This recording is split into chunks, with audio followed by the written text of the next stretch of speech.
දවසක් සෙනෙහවන්ත සහෝදරයා සහෝදරිය. යේසුස් වහන්සේ තුළ තිබෙන ඇදහිල්ලට ඔබේ ජීවිතේ ප්‍රතිඵල තිබෙනවාද?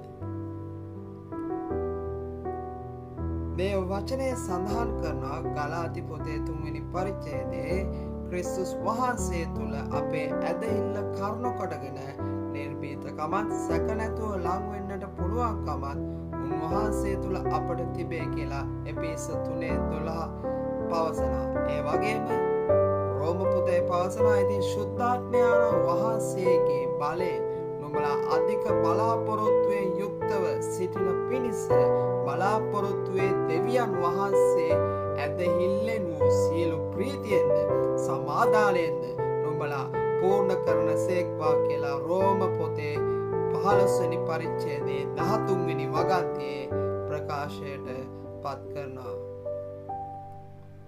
මගේ සෙනෙහවන්ත සහෝදරයා සහෝදරිය, ශුද්ධාත්මයාණන් වහන්සේ ඔබේ ජීවිතය ප්‍රීතියෙන් පූර්ණ කරනවා. ප්‍රීතියෙන් බලාපොරොත්තුෙන් පිරිතිරි යන්නට සලස්වනවා.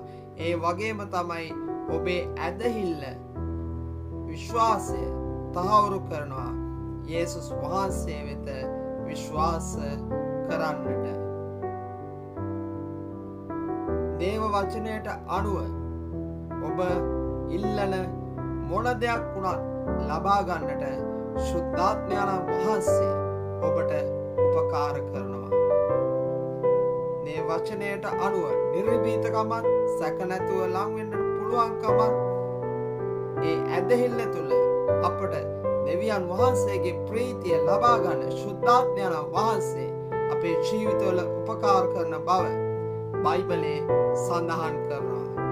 ඉතින් මාගේ සෙනෙහවන්ත සහෝදරයා සහෝදරිය, ඔබ ඇදහිල්ලෙන් යුක්තව ජීවත් වෙන්න අද දවස ඔබට ජයග්‍රාහී දවසක් බවට පත් වෙන්න යනවා. මොකද ඔබ ඉල්ලන සියල්ල ලැබෙන නිසා ඔබ සැමට යේසු පිහිටයි.